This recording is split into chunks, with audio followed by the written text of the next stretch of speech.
recent years, the old Victorian farming district of Milawa has grown a reputation as being the centre of all things gourmet. So it's no surprise that olives and their good oil are now on the visitors' menu. Hello. Hi. The region is a tourist area. So we find people come here for wine, they come here for cheese, and now they come here for olives and olive oil. I suggest you start with the fruity. And the fruity is made up of manzanillo and a little bit of nevadillo to give it a bit of a spark, but mostly it's a fruity, soft oil. 20 kilometres up the road at Markwood, Maureen and her husband Everhart own and run EV Olives. Another beer? Yeah. This is the way to do the days, isn't it?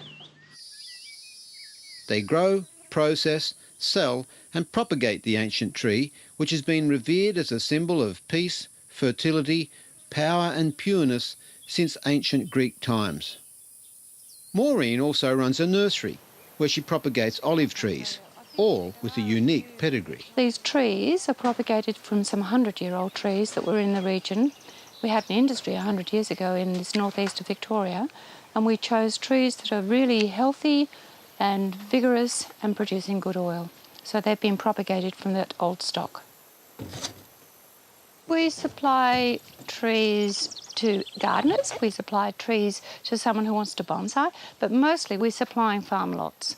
So people who decide they want to grow in the area, we'll help them select the variety that suits what they're doing, and we'll provide however many thousand trees they'd like. Maureen and Everhart's olives are ripe and ready for harvest. The trick to making a really high-quality premium extra virgin oil is to process the fruit very fresh. So it's important that we coordinate harvesting and process the same day that we harvest. For thousands of years, olives have been picked by hand. But not even Pythagoras would have dreamed of the way they harvest the ancient fruit these days.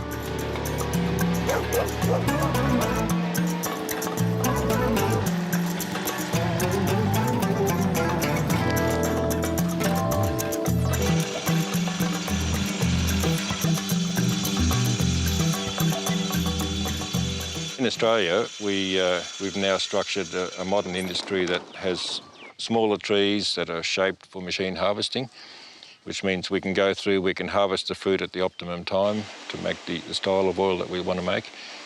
We can get the fruit off very quickly, transport it to the press and press it the same day that it's harvested. So we get high-quality oil from high-quality fruit, and that's really the key. That's what I think is setting the Australian industry apart from a lot of other traditional olive-producing regions in the world. And there are certainly European producers that make very good quality olive oil, but they're very unlikely to sell that olive oil overseas. Most imported olive oil is heat-treated, a process which destroys much of the oil's goodness. But in Australia, all extra virgin olive oil is cold-pressed. By cold extracting and not heat-treating the paste in any way, you do achieve less oil result, but you get a much higher quality oil with a longer shelf life and higher in natural antioxidants. I think it's a lovely lifestyle, and I like it because it's from one end to the other. I've propagated the trees and we can sell the olive oil.